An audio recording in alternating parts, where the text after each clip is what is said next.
Mes chers compatriotes de métropole, d'outre-mer et de l'étranger, je vous souhaite à toutes et à tous une excellente année 2015.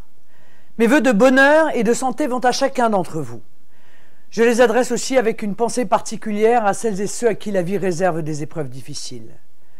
Mes vœux les plus chers vont ainsi à celles et ceux qui sont malades, celles et ceux, trop nombreux parmi nos aînés, qui souffrent de la solitude, celles et ceux que des obligations retiennent loin des leurs, nos soldats notamment, engagés sur de périlleux conflits, méritent de recevoir toute l'affection de la nation. 2014 fut une année difficile pour la France, une de plus malheureusement. Le nombre des personnes touchées par le chômage n'a cessé de croître. Le pouvoir d'achat de nos classes moyennes et populaires a continué de baisser. L'insécurité est restée un phénomène inquiétant, brisant bien trop de vies.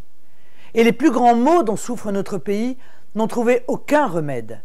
L'hyper-austérité voulue par Berlin et Bruxelles frappe toujours aveuglément. L'immigration fonctionne toujours à plein. 2014 n'a pas été l'année des solutions pour la France, mais l'année où certains problèmes ont pris une ampleur nouvelle et ont cruellement frappé nos concitoyens. Je pense naturellement à cette terrible question du fondamentalisme islamique qui pousse des esprits fanatisés à partir combattre en Syrie ou en Irak, d'autres à frapper sur le territoire national via des actes terroristes ignobles.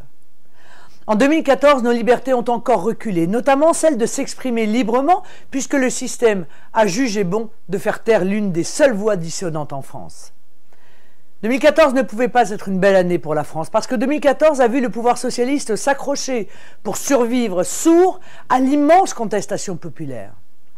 Vous avez pourtant envoyé des messages d'une grande clarté, par vos votes, aux élections municipales d'abord, succès historique pour les patriotes, aux élections européennes, encore davantage, en faisant de notre mouvement le premier parti de France. Mais François Hollande n'a pas écouté votre demande pressante de changement. Il n'a pas voulu rendre au peuple, via des élections législatives anticipées, son droit de changer la politique menée. 2014 ne pouvait pas être une belle année pour la France parce que rien dans l'idéologie de l'UMPS n'a bougé d'un iota. L'UMP fut d'ailleurs bien en peine pendant sa campagne interne pour trouver une nouvelle idée. Son programme se voit appliqué chaque jour par le PS au pouvoir. Non, rien n'a véritablement bougé en France en 2014. Ce sont toujours les mêmes qui tiennent les rênes du pouvoir ou aspirent à y revenir. Rien ne changera avec ces responsables qui nous ont déjà tant trahis et qui ne peuvent en réalité rien faire, inféodés qu'ils sont à Bruxelles, à Berlin et à Washington. Mais 2014 n'a pas été une année perdue.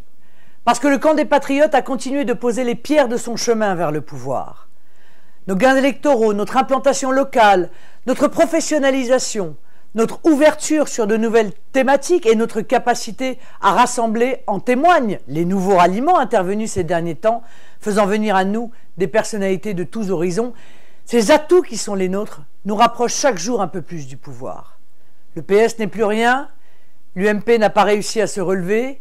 Il nous reste maintenant à continuer de rassembler pour l'emporter bientôt. Consolidons en 2015 les succès de 2014. Élections départementales et régionales sont les prochains rendez-vous cruciaux. Tous deux auront lieu en 2015, année charnière.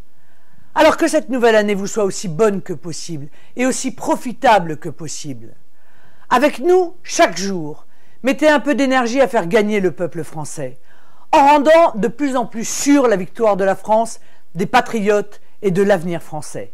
Bonne année.